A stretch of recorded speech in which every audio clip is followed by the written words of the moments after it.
Muito bom dia, estamos começando nesta quarta-feira, hoje 31 de julho, ano 2019, começando mais um Falando de Esportes, pela JR Web Rádio, também pelo Facebook do gqrepórter.com e também pelo Instagram do GQ Repórter.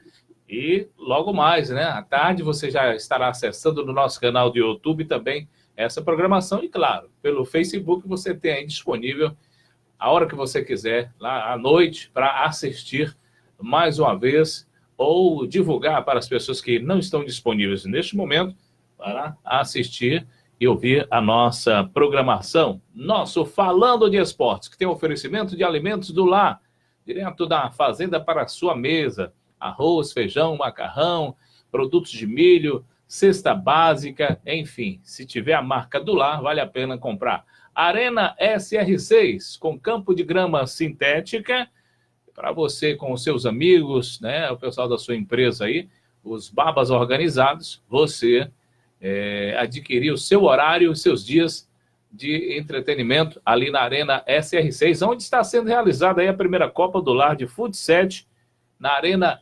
SR6, onde fica? Ali depois do aeroporto, seguindo ali o muro, né, ali próximo à estação de tratamento de esgoto da Embasa, você encontra a Arena SR6, é um ambiente agradável, tem ali um quiosque para você depois do babo, ou você que for só assistir, só acompanhar, quem for brincar. Você tem ali salgados, doces, refrigerantes, tem também cerveja gelada, sucos, e aquele bate-papo agradável e outras coisas também, novidades, na Arena SR6. Também para Café Gitaúna, uma delícia de café. Sabor, tradição e qualidade você encontra no Café Gitaúna, à venda nas principais casas do ramo. Estamos também no oferecimento do quiosque Nildete Milho Verde, variedades ali na Praça Rui Barbosa, com grande variedade, né, de guloseimas para você no seu final de tarde, depois de um dia aí estressante, você resolveu muitas coisas, quer ir bater papo com os amigos, com a família. Quiosque Nildete Milho Verdes, variedades ali na Praça Rui Barbosa, aqui no centro do Jequié. Para você que está nos acompanhando em outras cidades, outros estados e até países, já que a internet leva para todo mundo, quando você vier aqui, Jequié já sabe, né? Quiosque Nildete Milho Verdes, variedades na Praça Rui Barbosa. Aqui do meu lado, grande comentarista, Valdemir Vidal. E aí, Vidal, bom dia. Bom dia, Vando Pereira, bom dia a todos os telespectadores e ouvintes da Rádio JR, Rádio Web, né? Isso. E também o nosso convidado especial, o Davi Sandes Souto, grande árbitro de futebol. Pois é, já antecipou, mas o nosso convidado de hoje, o árbitro Davi Sandes Souto. E aí, Davi, bom dia, tudo bem? Bom dia, Vando, bom dia, Vidal, bom dia, ouvintes do Falando de Esporte. Gostaria de agradecer, dizer que é uma grande satisfação estar aqui. A satisfação é nossa. Você também pode interagir a partir de agora, né, na nossa linha de rede social do Facebook, mandando o seu alô, dizendo de onde você está assistindo a gente, e também fazendo pergunta, caso queira ter alguma dúvida aí sobre arbitragem. Daqui a pouquinho você vai saber qual o assunto que estaremos aqui discutindo em relação à arbitragem, mas eu já anoto aqui a participação da Patrícia Brito Barbosa, Edson Aurélio Galvão, a Celina Amorim, muita mulher, viu, velho, que assiste a gente aqui e gosta do esporte, porque o nosso programa sempre foi dinâmico, né, Vidal? No rádio, em redes sociais, sempre foi dinâmico, e as mulheres também gostam, estão aí, ó, antenadas para estar por dentro do esporte. Amigo Irlan Vieira também, está nos assistindo, Bernadette Sandes. O Davi deve conhecer essa Bernadette Sandes, né? Está fazendo média aí, com certeza. É quem mesmo? Bernadette Sandes. Não estou lembrando, não. Pode ser que seja de primo, né? Eu pensei que você sabia mesmo. Eu falei na maior segurança, né, Vidal? Mas tá bom. São 11 horas e 5 minutos. 11 e 5. E nós tivemos aí jogos ontem pela 13ª rodada do Campeonato Brasileiro da Série B, que começou na segunda. Na segunda-feira, nós tivemos Coritiba 3, Botafogo de Ribeirão Preto 2. O Sport empatou na Ilha do Retiro com o Guarani 1-1. E ontem, Vidal, o Londrina aplicou 3-0 na equipe do Paraná. A goleada foi surpresa para você? Foi. O placar de 3-0, porque nós sabemos da campanha muito boa da equipe do Londrina, né? Ele tomou o lugar do Paraná depois dessa goleada, lembrando que o Paraná é defendido as coisas do Paraná pelo jiqueense Guilherme Santos. E 2 partidas, o Paraná tomou 4 gols e não fez nenhum. O Paraná, que estava no G4, chegou a ser o vice-líder da competição. Vamos saber posteriormente do Guilherme, que foi a consequência dessa queda de produção da equipe do Paraná nesses 2 últimos jogos. Mas todas as equipes sofrem. Esse é um campeonato longo, né? Salvo engano, é a 12ª rodada já da competição, 13ª, e com esse resultado tirou a equipe do Paraná do G4, mas nós sabemos da capacidade da equipe, tem condições de retornar novamente ao G4, que é a meta e o objetivo do Paraná é ficar entre os 4 e retornar em todas as equipes e retornar com tranquilidade a Série A do Campeonato Brasileiro. Deixa eu mandar um abraço aqui para o Paulo Rubens Santos de Souza. Ele diz, aqui é Paulo Rubens, fui conhecido aí em Jequié, na época quando trabalhava com Paulo da Chevrolet. Estou em Salvador. Abraço a todos. Valeu, Paulo Rubens. Obrigado aí por ter tirado esse tempo para nos assistir aqui no Falando de Esportes. Ontem também tivemos, Vidal, o Brasil de Pelotas perdendo em casa para o Vila Nova por 2-0. A Ponte Preta perdeu também no Brinco de Ouro da Princesa, contra o América, né? O América Mineiro, que está na zona de rebaixamento, mas venceu a Ponte Preta por 1-0 ontem. A Ponte Preta vem de 2 derrotas. Perdeu para o Vitória, no Barradão, diga-se de passagem, e dessa feita jogando em seus domínios. Já o Brasil de Pelotas é o próximo adversário do Sport Clube Vitória, né? Exatamente. Lá em Pelotas. Lá em Pelotas. É um jogo bastante difícil para a equipe do Vitória e também para o Brasil de Pelotas. Precisa vencer, pontuar, principalmente nesse campeonato difícil, né, de vários jogos, muitas contusões, cartões amarelos, cartões vermelhos e principalmente lesões de jogadores prejudicam bastante as equipes. Se você não tiver um elenco qualificado, um elenco que tenha peça de reposição, dificilmente você consegue o êxito maior, que é ficar entre os 4 e voltar para uns, retornar à Série A, e outros, pela primeira vez, conseguir essa classificação, como foi o caso do CSA. O CSA, pela primeira vez, retornou à Série A do campeonato, conseguiu ficar na Série A do Campeonato Brasileiro e está lutando para se manter mais uma vez nessa competição. Vamos passar aí para Araildes Rosa Gonçalves, também entrou, está nos assistindo aí. E ontem também nós tivemos a equipe do São Bento vencendo o Criciúma por 1-0 e somando mais 3 pontos, né, colocando Vitória mais abaixo da classificação entre o Z4. Não foi nada bom para o Vitória. Não, esse resultado foi terrível, como também o resultado do América, né, Vidal? Que venceu a Ponte Preta. O Atlético Goianiense venceu o Operário por 4-2. O Operário chegou a estar vencendo, né, por 2-0, mas não aguentou a pressão. O Atlético, jogando em casa, em Goiânia, venceu o Operário por 4-2. Esses foram jogos aí pelo Campeonato Brasileiro da Série B. Você pode também participar, viu? Caso queira opinar, viu, o Davi? Em todo o nosso programa existe essa interatividade, né, Vidal?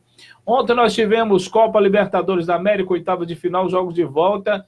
O Cruzeiro empatou em 0-0 com o River Plate no tempo normal e perdeu nos pênaltis por 4-2. O Cruzeiro está fora da Copa Libertadores 2019, Vidal. O Cruzeiro teve quase ameaçado totalmente pelo River Plate, se não fosse aquela penalidade máxima desperdiçada pelo River Plate. É evidente que o Cruzeiro criou situações de gols, não fez também o River Plate, o placar 0-0 e veio para o Mineirão. É como eu disse, eu conheço bem o trabalho, a estratégia do Mano Menezes. Ele é um técnico conservador, na sua opinião, na sua filosofia de trabalhar. Ele não ia no desespero, de qualquer maneira, buscar o gol, porque ele sabia que tinha 90 ou mais 90 minutos de futebol para vencer a partida, ou se caso fosse empate 0-0, ir para as penalidades máximas, ele não ia correr esse risco. Foi o que ocorreu. Agora, o que deixou a transparecer ver é que os jogadores brasileiros estão tendo dificuldade nas cobranças de pênaltis. E os goleiros estão assombrando os atacantes. Porque no passado nós sabíamos que muito bem que pênalti não tinha nem conversa, era 99,5% para ser gol. E hoje em dia não está sendo mais isso. e nós observamos também, e o Davi também vai aproveitar, já que teve a disputa de penalidade máxima, é a questão das cobranças ridículas. Cobranças, o jogador vai e bate parecendo de qualquer jeito, que não houve treinamentos. Diferente dos jogadores do River Plate. Bateram com muita consciência, com muita tranquilidade. Já o da equipe do Cruzeiro bateram atrasando bola praticamente para os goleiros. E aproveitando disso, Wanda, se me permite, perguntar logo ao Davi Santos Souto que houve uma mudança na questão do posicionamento do goleiro quando era somente em cima da linha. E hoje, como é, Davi, para os nossos milhares de ouvintes que estão nos assistindo e também telespectadores. Muito bem, Vidal. Durante a cobrança de pênalti anteriormente, o goleiro teria que estar com as duas pernas sobre a linha. Ele só poderia se deslocar lateralmente. Agora a regra mudou. É obrigatório que uma das pernas esteja em cima da linha. A outra pode estar fora, um passo à frente. Isso para poder ajudar o goleiro, no caso, defender a penalidade máxima? Eu acredito que antes a vantagem era... Ele não poderia nem botar o pé antes do jogador fazer a cobrança, né? E hoje eles faziam isso, mas davam um passo que dificilmente atrapalhava muito a arbitragem nesse sentido. Eu acredito que tenha sido, de alguma forma, para facilitar a arbitragem, para não estar voltando o pênalti, porque isso é muito polêmico, é muito complicado você voltar um pênalti para definir uma partida.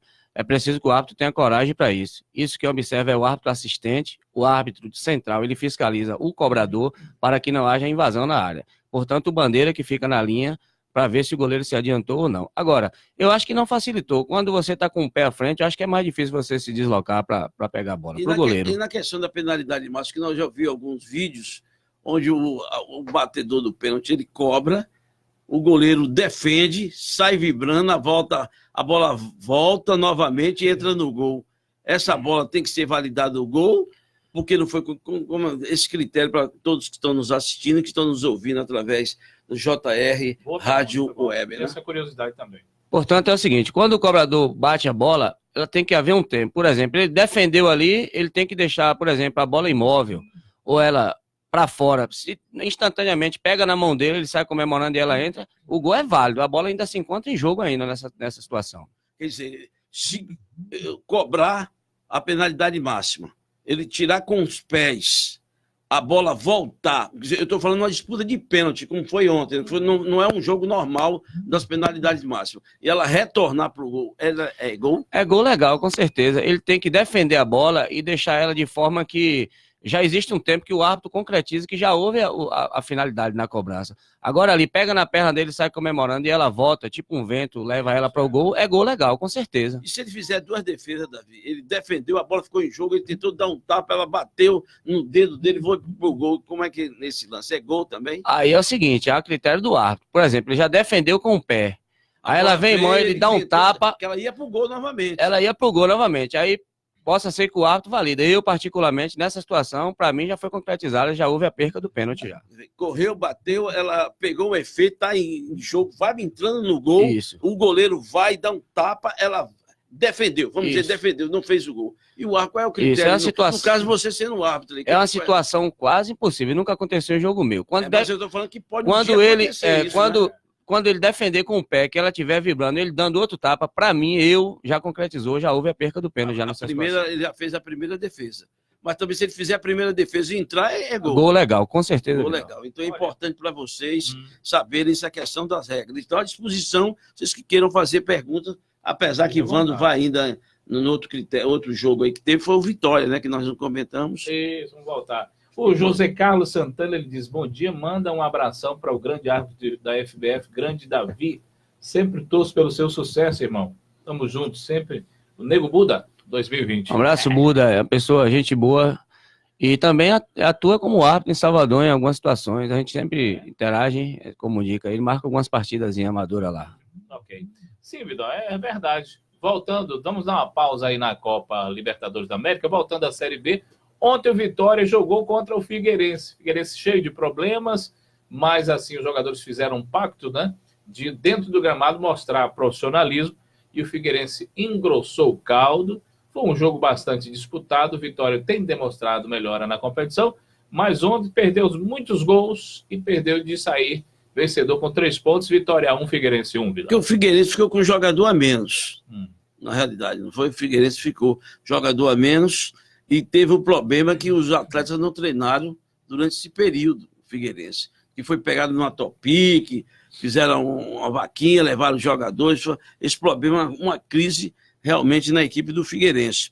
E o Vitória, além de tomou o primeiro gol, tomou um gol, posteriormente fez o gol do empate e encurralou o Figueirense no final da partida.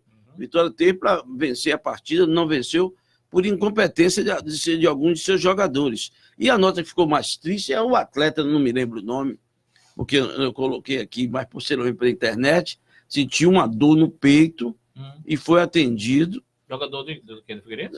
Do Vitória. Saiu quando na ambulância, foi feito o atendimento, ficou na ambulância ali, foi assistido, e que o mesmo, detectado pelos médicos, vão fazer outros exames, que foi excesso de esforço durante a partida.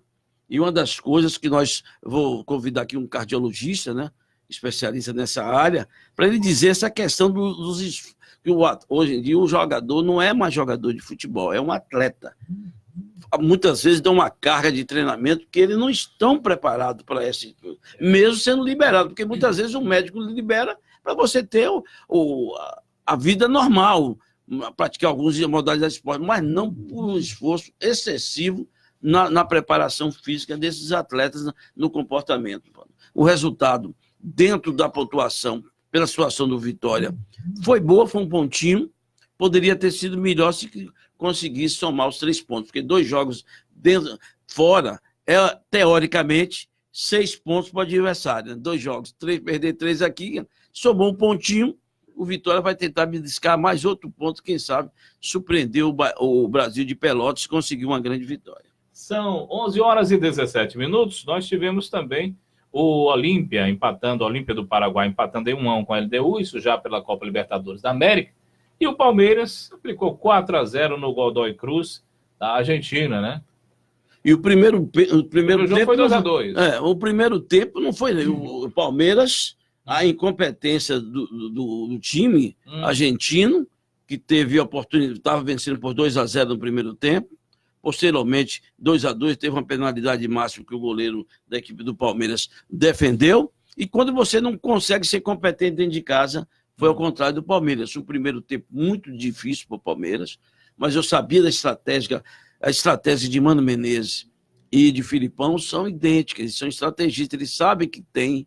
O Palmeiras jogava pelo 0-0, o Palmeiras estaria classificado, 1-1, o Palmeiras estaria classificado, 2-2 ia para a finalidade máxima. Se fosse 3-3, não. Então o Palmeiras buscou administrar, poderia ter feito um gol no primeiro tempo. No segundo tempo, aproveitou as oportunidades e com essas oportunidades criadas, venceu por 4-0, está na outra fase da competição, a equipe do Palmeiras. Tivemos também pela Sul-Americana. Copa Sul-Americana, né? O Fluminense venceu. Fusão, né? Flu tá bem na Sul-Americana. Venceu, qual foi o time que o Fluminense venceu? Eu não me recordo aqui, porque eu não estou aqui quanto estava. Venceu por 2-0, não foi? 2-1. 2-1, equipe do Fluminense. Ok, 11h19, nós teremos hoje o complemento da rodada da Libertadores. O Cerro Porteño joga contra o São Lourenço às 19h15, às 7h15 da noite. O Internacional recebe em Porto Alegre, também logo mais às 19h15, o Nacional do Uruguai. O Atlético Paranaense já está na Argentina e joga logo mais contra o Boca Juniors. Para mim, uma partida aí, um compromisso de gesto, viu? Jogar lá na Bombonera contra o Boca Juniors. E com a vantagem de ter vencido o primeiro jogo por 1-0. Venceu por 1-0. É uma missão dificílima para o Atlético Paranaense, que vai ter que vencer por 1-0 para ir para pênaltis. Se vencer por 2, fica o Atlético Paranaense. Exatamente. Mas é um jogo difícil, a estratégia de jogo é muito importante. Agora, conseguir derrotar o poderoso Boca Juniors, a equipe acostumada, copeira lá dentro, será um grande feito para a equipe do Atlético Paranaense, que nós sabemos a importância que essa equipe tem dentro do cenário esportivo do Brasil, uma equipe que cada vez mais se qualifica dentro dos projetos de equipe profissional. Inclusive, o filho do nosso amigo Wilson Novaes esteve lá na Arena da Baixada, com a estrutura fantástica do Atlético Paranaense, cada dia mais se profissionalizando, se tornando uma equipe, empresa, junto com o social, né, que é a parte dos sócios. Então é importante saber que das equipes que está com a maior dificuldade para reverter isso aí, porque o Cruzeiro não teve. Jogou dentro de casa, poderia ter conseguido até com 0-0 se classificar. Aliás, com 1-0, poderia ter se classificado. O Palmeiras também, com 0-0, poderia ter se classificado. O Atlético Paranaense está numa árdua missão de ter a obrigação de vencer e vencer bem lá dentro da Bombonera, ao grande Boca Juniors. Deixa eu mandar um alô aqui, Vidal, para N. Cruz, Walter Alexandre e também o Franklin Júnior. Estou ligado sempre. E aquele dado dele, a frase, né? Seguro tombo. O Antônio Araújo foi 3-1 Fluminense. Foi 3-1 para o Fluminense. O Antônio Araújo. Obrigado, Antônio. É porque são muitos jogos simultâneos e à noite não deu mais. Não falou para cá aqui, né? Estou procurando aqui. Foi pela Copa Sul-Americana. Fluminense é Sul-Americana. Está dando interferência aí, não sei. Darcy Pereira também está nos assistindo. Foi pela Sul-Americana. 11h21. 11h21 até o meio-dia. Tem Falando de Esportes. Você nos assistindo aí pelo Facebook do GQ Repórter e também pela JR Web Rádio. Olha o Vidal, ele é fã de café de Itaúna também, gente. Café de Itaúna é sabor, qualidade e tradição também. São muitos anos, né, Vidal? Realmente. 11h e alimentos. 22 minutos. Fica à vontade, posso fazer isso? Não, estou falando, alimentos do lar, Sim. Da fazenda para sua casa. Se não for alimentos do lar, é melhor não comprar. Até rimou, tá? E Nildete ali, ó, o Milho Verde está passando ali na televisão, o Davi está com água na boca, tem salgados, tem a rabada, tem a dobradinha paulista, carne de sol frita com batatinha frita, quer dizer, uma beleza. E o pão, né? O churrasco. O sanduíche americano chamado. Americano. Carne. Agora, eu vou dizer a verdade.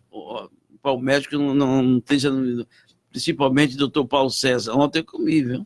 Rapaz, foi uma beleza. Carne macia, de primeira, com queijo, recheada com queijo. Tá uma delícia. A alimentação ontem ali também. Toma um café com leite, se você quiser, um cafezinho.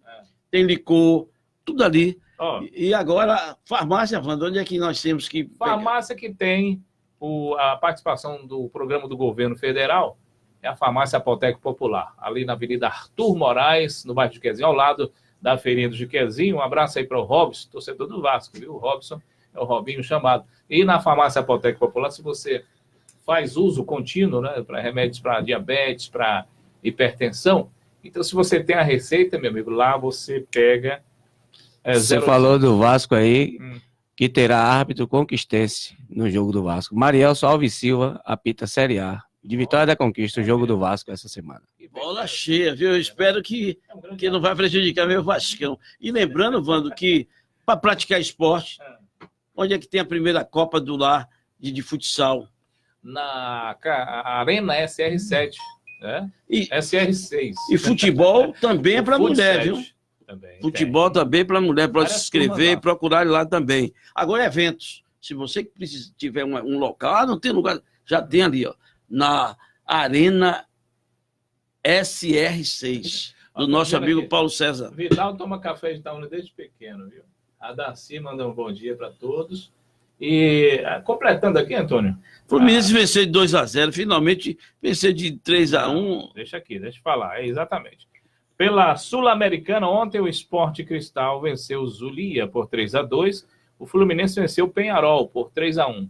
O adversário foi o Penharol. Exato. E hoje tem aí o clássico brasileiro, né? O Atlético Mineiro jogará contra o Botafogo às 9h30 da noite, lá no Estádio Independência em Belo Horizonte, também pela Copa Sul-Americana. Notícia completa agora. Completíssima, né? 3-1, porque botaram aqui o Darcy Pereira. Foi bom dia, Wilson. Sou botafoguense. Botafoguense aí, tá vendo? Então vai torcer hoje contra o Botafogo, ou a favor do Botafogo, contra o Atlético Mineiro. Vamos aproveitar aí que ele já falou com o Vasco, o Marielson. Sim. E você considera o Marielson, né, de Vitória da Conquista, o melhor árbitro da Bahia no momento?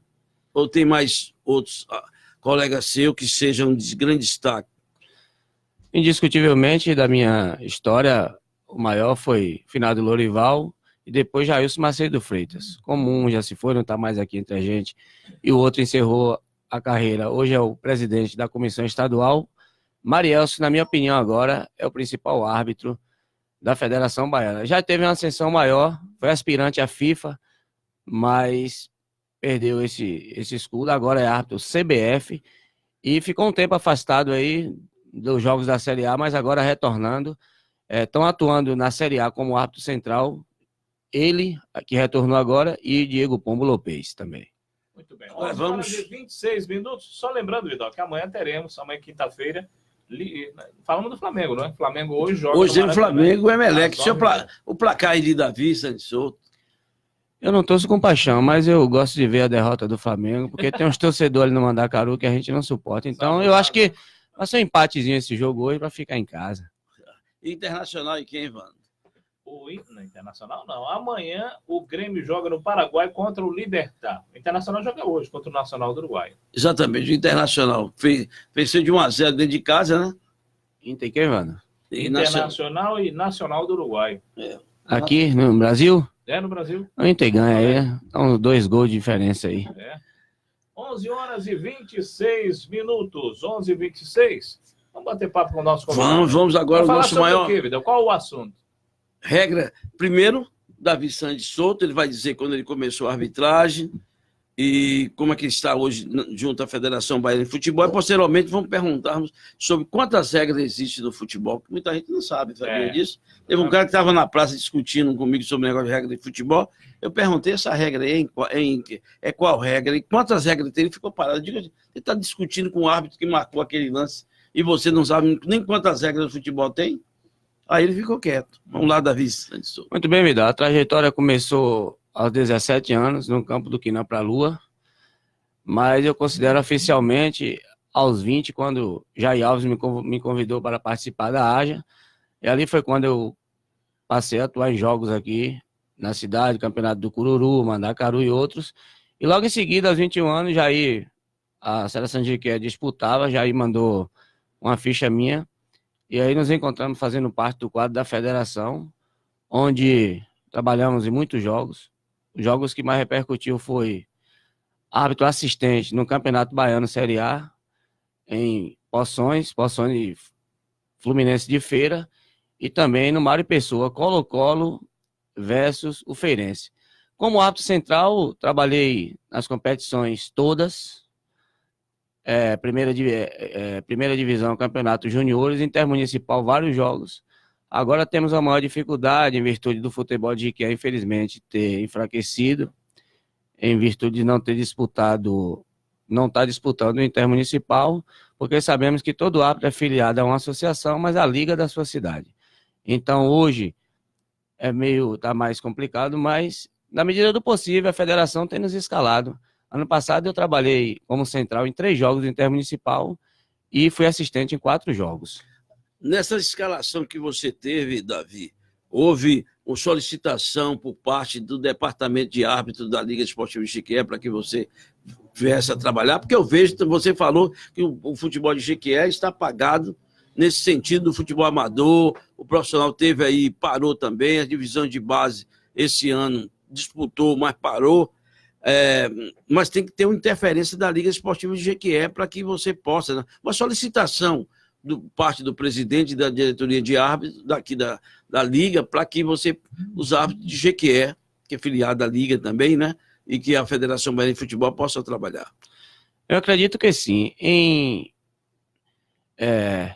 Se bem que o Jequié não está disputando, mas o Jequié foi convidado agora para participar da reunião intermunicipal. Não sei se Toninho participou, eu até agradeci, porque independente das escalas, quando a gente se encontra, ele disse que tem cobrado e tudo. Agora, é claro que aquelas seleções que disputam têm uma prioridade maior. A federação tem soltado os árbitros com maior frequência. Agora, recentemente, Jailson Macedo Freitas entrou em comunicação conosco. Nós fizemos um treinamento teórico ali no Gran Terrara e fizemos também um prático na ABB, e houve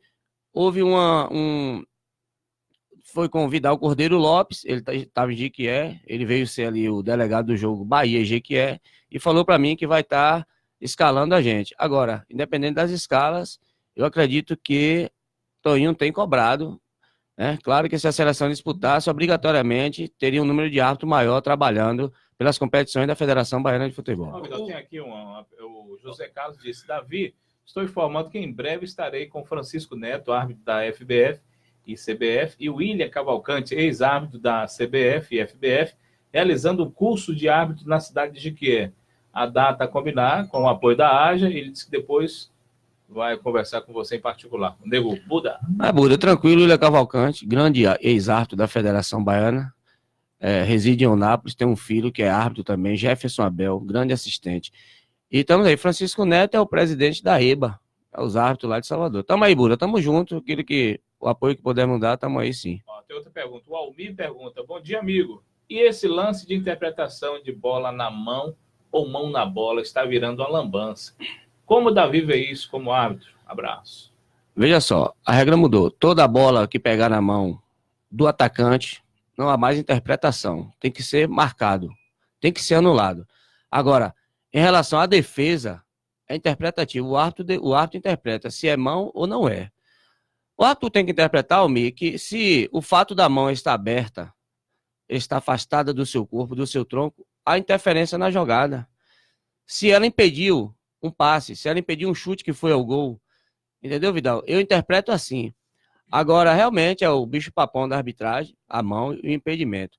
É preciso que o árbitro esteja bem colocado, afiado, para que ele interprete bem, porque com a mão não pode nem se evitar um gol, nem se marcar um gol. É importante, vocês estão ouvindo aí na JR Rádio Web, e vocês estão assistindo nesse momento no Instagram, e que estão assistindo também aqui no Face Live, tanto do JR Rádio Web, como também de Wilson Novaes, e também no Facebook de Valdemir Vidal, que eu fiz a compartilhação. O toque de mão, onde é que está colocado? O Davi vai explicar, onde é considerado mão. Se aqui é mão, por exemplo, Davi, quem está nos vendo ali, ó, se aqui é mão, se o jogador fizer assim, é considerado mão. Que parte aqui do braço é considerado mão? Porque mão a gente sabe que é aqui, né? Uhum. Do ombro para baixo é mão. Aqui. Correto. Se ele fizer isso aqui com o ombro... Do ombro para baixo é mão. Aqui, essa extensão. Portanto, daqui para cima não. Porém, a regra mudou. Toda vez que o atleta estiver com seus braços suspensos acima do ombro, nessa posição que eu estou, independente dele ser intencional ou não, terá que ser marcado o toque de mão. Certo? Porque ele criou uma situação que ele aumentou o espaço do seu corpo para impedir a jogada. O jogador de linha tem que jogar apenas com o tronco, a cabeça, os pés. Com a mão não pode. Só o goleiro na sua meta. Agora, o zagueiro, essa colocação da interpretação da regra dos defensores, que eu vi um lance, por exemplo, que o jogador caiu, não me lembro que partida foi, e com isso a bola ficou presa no braço dele, mas ele teve que usar o braço. E o árbitro marcou pênalti. O gol é questão de interpretação. O lance de Thiago Silva é questão de interpretação. Na seleção brasileira, quem lembra o pênalti contra o Brasil. Veja só, se o árbitro interpretou que o colega deu um passe para o outro, e o fato do atleta cair e essa mão estendida ao chão impediu que a bola chegasse até o adversário, com certeza ele vai marcar um pênalti. Agora há que interpretar se essa queda naturalmente a bola pegou no braço e não houve interferência na jogada, o árbitro deve deixar seguir o lance sem marcar nada. Olha, são 11h34, mandar um abraço aqui para o Leno, em Feira de Santana, o Alex Falcão também, e o Fernando Brito diz, Wilson, um abraço, Fernando Flamenguista, estou em Goiânia, ligado no programa, hoje vamos virar, eu acredito. Mas é bom esclarecer que aqui é Vando Pereira, porque é no Face de Wilson Novaes. Aí já, as pessoas que não têm imagem, viu, meu caro Fernando Brito, é a respeito disso. O Alex Falcão mandou um abraço aqui para um grande Davi, o melhor árbitro de Jequié. Essa interpretação, isso prejudica vocês? Por exemplo, se fosse, tocou aqui, vocês ganham pênalti, não ia facilitar muito mais, Davi, trabalho de vocês, que ficou interpretar, deixa para a interpretação do árbitro. Não deveria ser assim, ó, tocou na mão, seja de defensor ou de atacante, é mão, acabou. Se for defensor, pênalti. Se for atacante, falta. Seria bem melhor, Vidal, que se ficasse menos interpretativo. Porém, sabemos que o braço é o equilíbrio do nosso corpo. Há que interpretar se em uma distância curta de um atacante e um defensor, ele chuta uma bola e bate no braço. Recentemente tivemos 2 lances que o árbitro acertou. No jogo do Flamengo, a bola pegou na mão do Rafael Claus apitando, a bola pegou na mão 2 vezes do jogador do Flamengo, mas havia uma distância curta entre eles, não havia possibilidade do atleta do Flamengo recuar a mão. Aquele lance, o árbitro deve interpretar que não há infração. Porém, eu acho também o que você está falando. Pegou na mão, teria que ser marcado, ficaria bem melhor. E outra colocação que foi uma das coisas que criou polêmica aqui em Jequié, inclusive na entrevista na TV Fiel do Gipão, você esclareceu, mas as pessoas que estão nos assistindo agora, foi um lance onde houve um contra-ataque da equipe do Barcelona, no jogo contra o Curral Novo, o goleiro, no mano a mano com o atacante conseguiu dar um toque, ia em direção para fazer o gol, o goleiro tentou puxar, depois derrubou o atacante dentro da área, o árbitro, que foi Rubens Bispo, marcou o pênalti, expulsou o goleiro, e o assistente Luzival Gonçalves conversou com o mesmo, disse que a regra mudou e só deu o cartão amarelo. Ele veio lá, retirou o vermelho e deu o amarelo. Qual é a interpretação dada para você pênalti quando o jogador vai na direção, ia fazer o gol mesmo, ou outra que ele ia ter uma situação que poderia fazer o gol, que é dado o amarelo? Muito bem, Vidal. Aquela situação, o Rubens Bispo anteriormente agiu corretamente, era lance para cartão vermelho. Voltou o cartão, errando todo o trio de arbitragem com amarelo. Pois é, anteriormente, todo atleta, o penúltimo homem ou o último homem que cometesse um pênalti ou uma falta que impedisse uma chance clara de gol, ele teria que ser expulso. Agora, em uma penalidade máxima, o lance acontecendo dentro da área, sendo ele na disputa da bola, um calço na disputa da bola, ele deve ser advertido com cartão amarelo. Agora, o pênalti por agarrão, empurrão, culpado de conduta violenta, cusparada, ele deve ser expulso, porque não há disputa da bola dentro da área. Fora da área, todo último homem que cometer uma falta, sendo ele o penúltimo homem ou último homem, impedindo uma chance clara de gol, deve ser expulso, porque fora da área... Repete essa parte aí, que antes era o último homem, agora pode ser o último homem e o penúltimo também, no caso. Olha, o árbitro tem que se observar se era uma chance clara de gol. Se for uma chance clara de gol, sendo... Observe bem, viu? Se é uma chance clara de gol, sendo ela fora da área, terá que ser marcado a falta e aplicado o cartão vermelho, porque haverá uma barreira entre o goleiro e o atacante. Então, a FIFA não diz que é chance clara de gol, e o penal continua sendo uma chance clara de gol. Exatamente, para vocês verem a questão da interpretação do árbitro de futebol. E a questão do impedimento. Você trabalha tanto como árbitro como assistente, porque tem um quadro muito grande no futebol, Vando, e vocês que estão nos assistindo, que ele só faz uma função só. Ele só é assistente. Tanto é que Paim foi considerado o maior assistente do futebol brasileiro, da Bahia e do Brasil, o Wilson Paim. E com isso ele só se dedicou a ser assistente.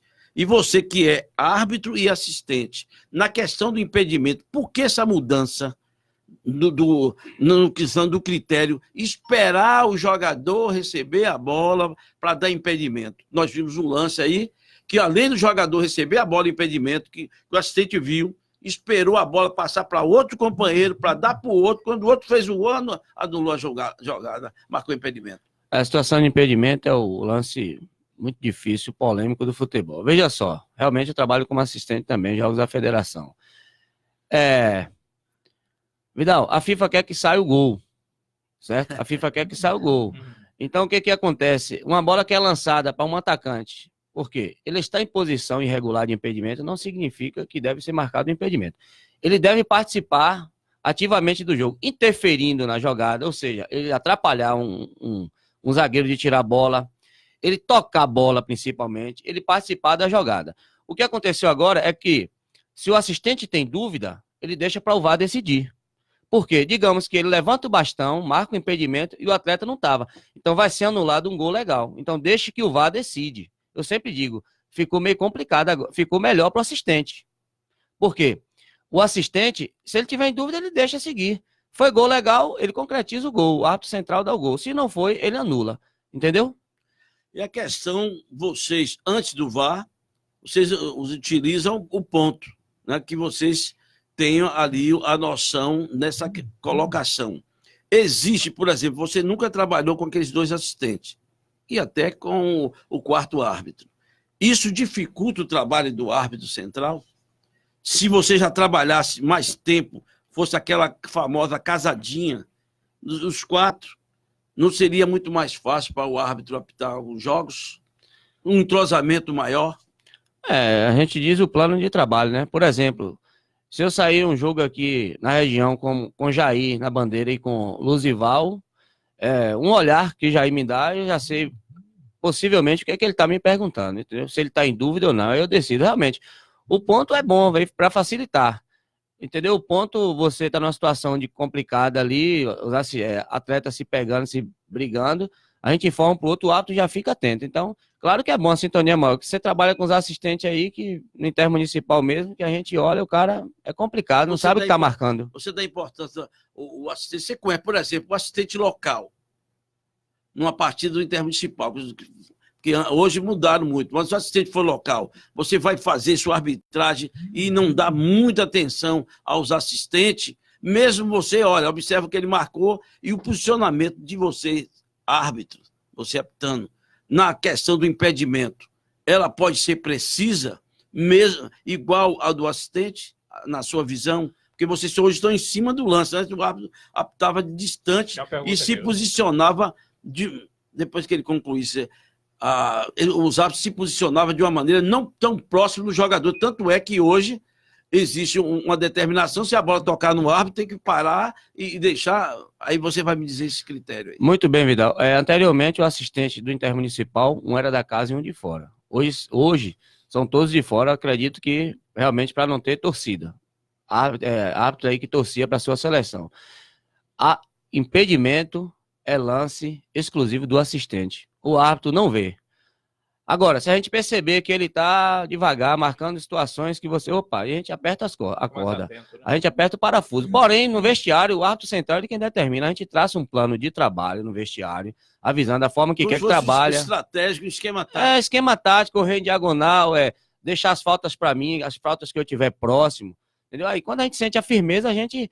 Beleza. Em relação à bola tocar no árbitro, agora, quando a bola toca no árbitro, que cria prejuízo ao jogo, o árbitro tem que parar e reiniciar a bola com bola ao chão, ao solo, devolvendo a posse a quem pertencia a bola. Agora, eu vou lhe dizer, mudou isso aí, porque antes tocava no árbitro, seguia o jogo. Às vezes certeza. Eu ia fazer uma jogada de ataque, tocava no árbitro, dava o adversário... Não, o adversário vinha, tomava a bola, armava o contra-ataque e o time... Eu fui lesionado. Hoje ele tem que parar. Até pegar no árbitro e entrar, teria que ser validado o gol. Agora tem que parar, com certeza. Olha, o Antônio Araújo disse: se Davi apitou no Cururu, pode atuar em qualquer lugar. Bom dia para o Júnior Souza.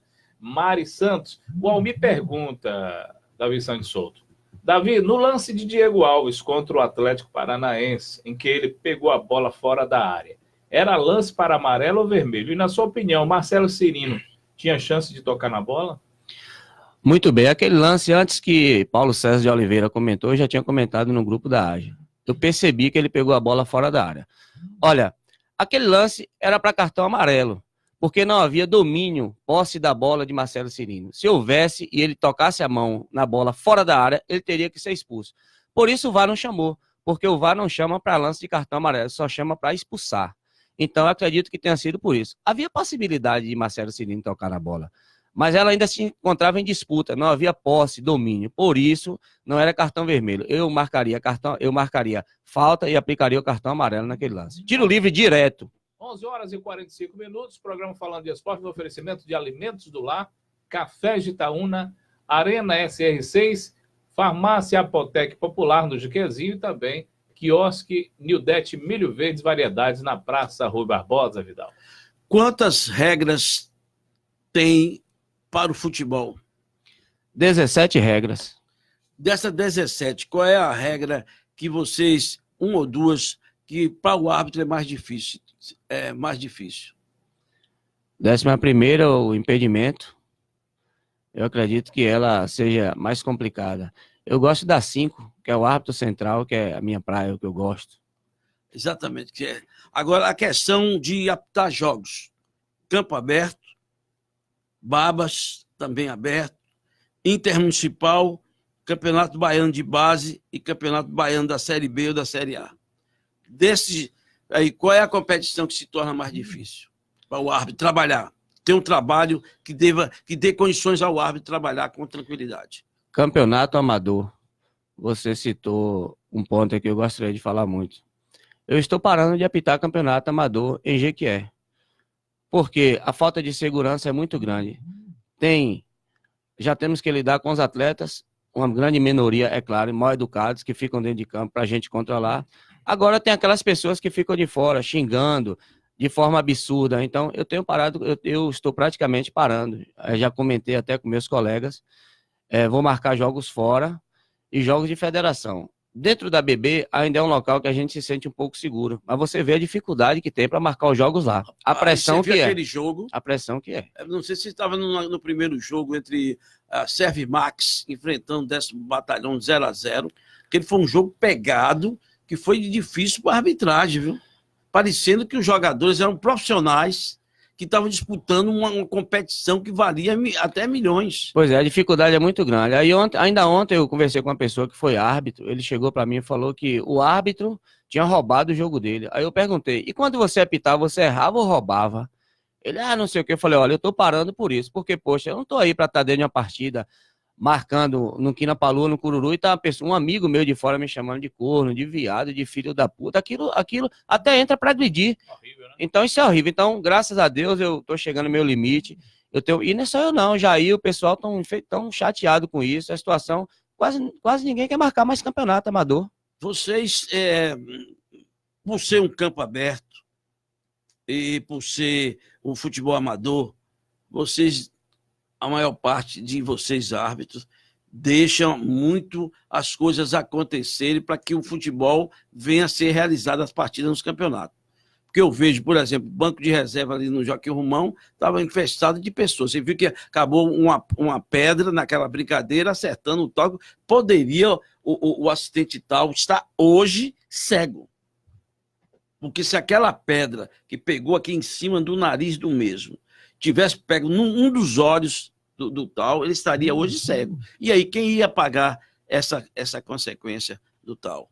Vidal, é muito complicado, porque você sabe, a gente somos verdadeiros heróis ir para dentro de campo, marcar uma partida de futebol, às vezes ser um polícia, só a gente, e os assistentes, e tá ali aquele bolo de gente, complicado. Você falou uma coisa certa, se a gente for ao pé da letra, não tem jogo. Atleta sem caneleira não pode participar de uma partida de futebol. A gente tem um bom senso de continuar ali, de dar para aplicar os jogos, temos a coragem de terminar, inclusive com boas arbitragens, a arbitragem que é muito boa, onde eu vou sempre digo, a arbitragem que é solicitada para marcar na região toda, entendeu?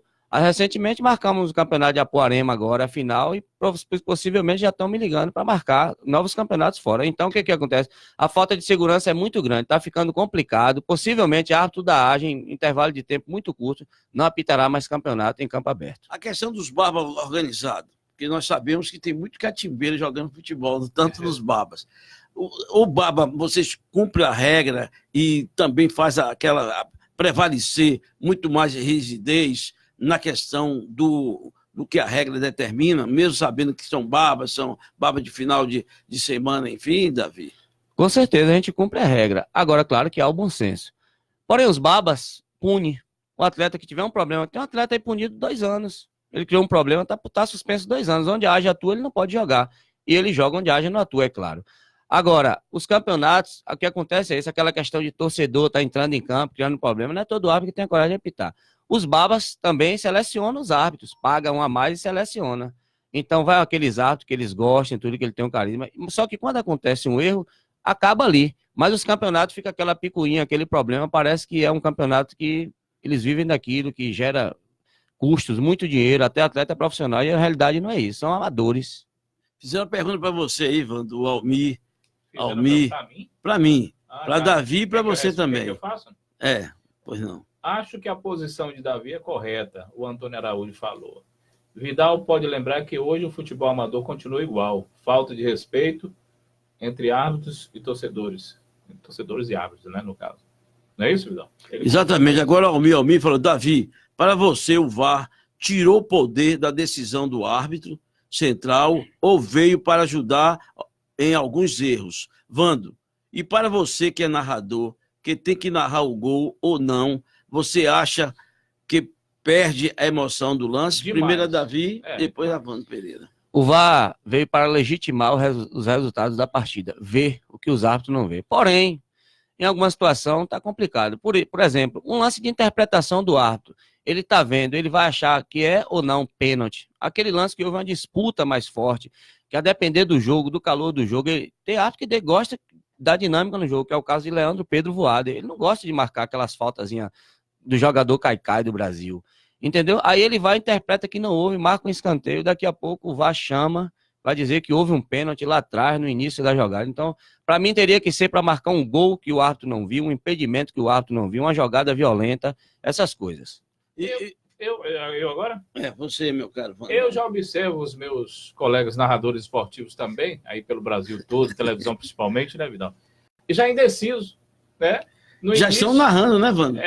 Estavam narrando primeiro, né? Primeiro gol, fazia ele gritar logo, gol! Não, agora não. Eles esperam, a bola foi dentro, aí espera. Vamos ver o que o VAR vai marcar. Aí depois da decisão, e o árbitro faz aquele gesto, né, todo, e que marca por meio de campo, que ele grita o gol original. Ou seja, atrapalhou também, né?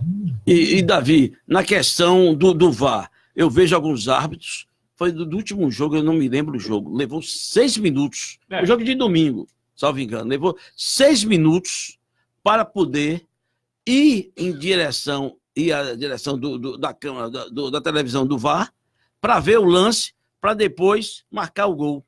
Eu acho que foi aquele toque do Fluminense contra o São Paulo. Levou 6 minutos para poder ele ver, porque ele não foi logo, quando o ponto chamou, ele não foi logo olhar junto com os árbitros do VAR ali na tela e ver que realmente foi ou não. Perdeu tanto tempo para depois ir lá, para depois pegar e marcar um pênalti contra o Fluminense. Realmente, Vidal, tá muito lento. Mas tudo no início, assim, eu acredito que vai chegar lá onde a gente quer. Agora, o que eu não concordo às vezes é, por exemplo, a jogada inicia em um tiro de meta.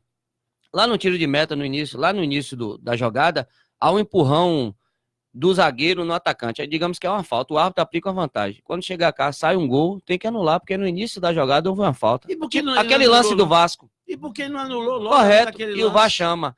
Aí ficou complicado. Agora, a decisão final, deixamos claro que é do árbitro central. O VAR chama, o protocolo é consultar, todo pênalti tem que ser consultado, todo gol ele consulta, agora a decisão final é dele.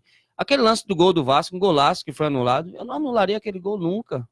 No início da jogada houve uma mão que pegou no rosto, o árbitro interpretou que não houve falta, aí teve que anular um gol daquele. O próprio lateral do Grêmio nem reclamou do lance, porque se ele tivesse tomado um tapa e ficasse no chão, podia dizer não, mas não, continuou o lance normal e anulou. A questão que estão perguntando aqui, o VAR veio para ajudar ou veio para prejudicar o futebol no todo? Não a questão do árbitro, né? Mas em alguns momentos o VAR não está prejudicando a vocês, árbitros? Está um pouco complicado, mas na verdade eu acho que o VAR veio para ajudar. O VAR veio para anular os gols irregulares e validar, entendeu? Os gols legais, eu acho isso. Mas você vê que são quantos que ficam ali no VAR? Na cabine tem um árbitro, o principal do VAR, o central, acho que ficam 4 ou 5. Essa conclusão de analisarem juntos o lance, isso talvez não tenha ocasionado a demora? É porque se for um lance decisivo do assistente, tem um específico. Geralmente, ele foi árbitro assistente, ele faz o curso do VAR para analisar os lances do assistente e os do central para analisar os lances do central. Aí uma conclusão final é quando eles olham e vai consultar. Agora, realmente, está demorando muito, está perdendo o foco do futebol. Ô, Davi, você já foi agredido alguma vez? Já fui agredido covardemente, todo árbitro já foi. Aquele que não foi, se não encerrar a carreira logo. Vai dizer que não é árbitro. Covardemente, já foi agredido por 2 cidadãos aqui em Jequié. Levei para a delegacia me deu um soco no rosto. Infelizmente, isso acontece, né? E fora aqui de Jequié, você já foi agredido alguma vez de outra cidade? Não é o que eu tenho dito. Apitar fora, fica uma viatura próxima e o pessoal respeita mais. Você, santo de casa, não faz milagre, né, mano? Falando ainda sobre o VAR, o Antônio Araújo fez uma pergunta importante aqui. Tantos árbitros lá naquela sala do VAR não atrapalha a decisão, não?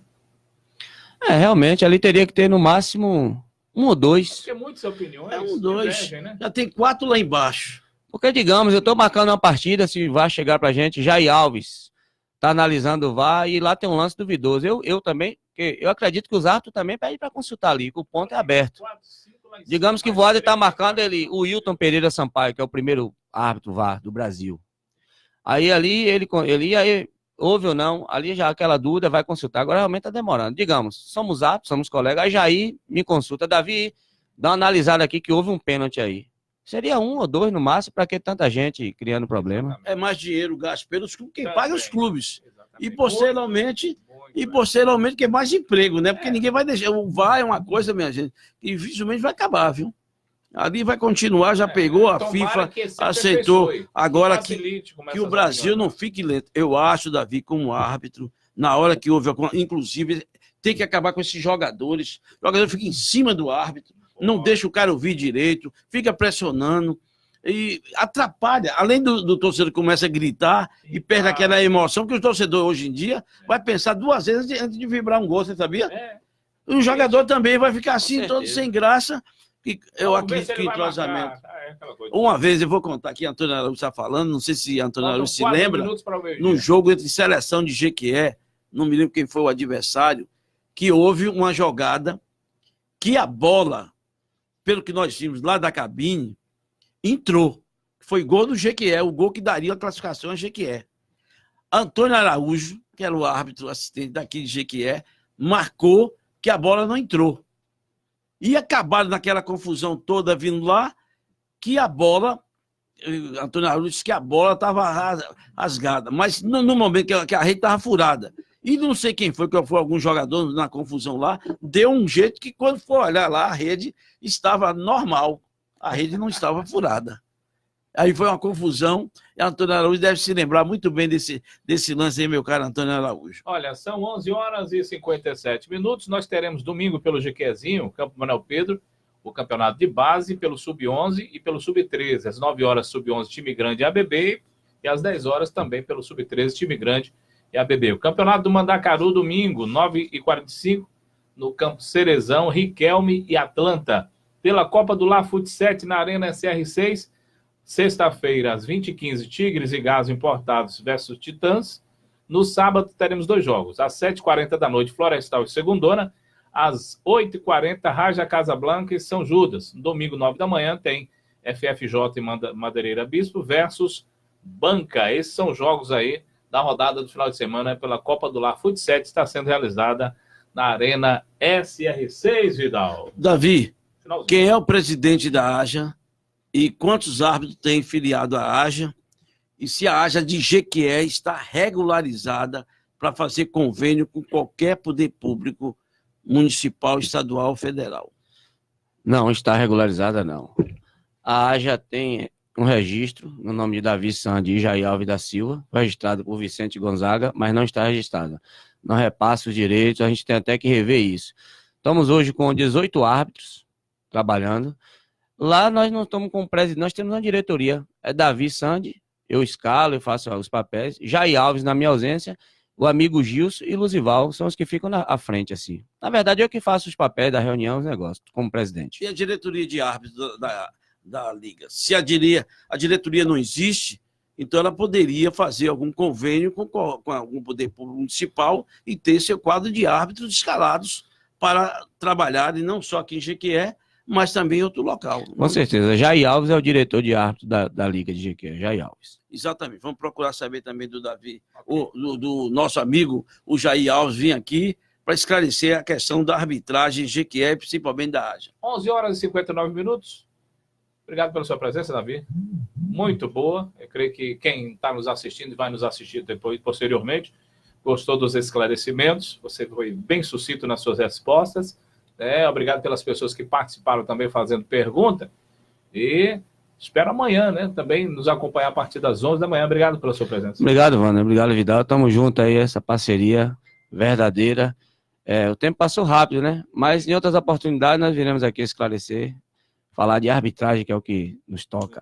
Olha, o Antônio Araújo disse, eu lembro, Vidal, foi um lance que marquei impedimento antes da bola entrar. E da manhã, já tem o convidado? Temos os dois grandes desportistas de Jequié, que é o Nil Pula-Pula e Bolivar, a dupla dinâmica. Se aqui tem a dupla dinâmica no rádio, né, que é Evandro Pereira e Valdemir Vidal, lá no Jequiézinho tem Bolivar e Nil Pula-Pula. A você, o nosso muito obrigado pelo carinho da audiência. Se Papai do Céu permitir, estaremos de volta amanhã, a partir das 11 da manhã, aqui no mesmo Bate-Canal, com mais um Falando de Esportes. Tchau, galera!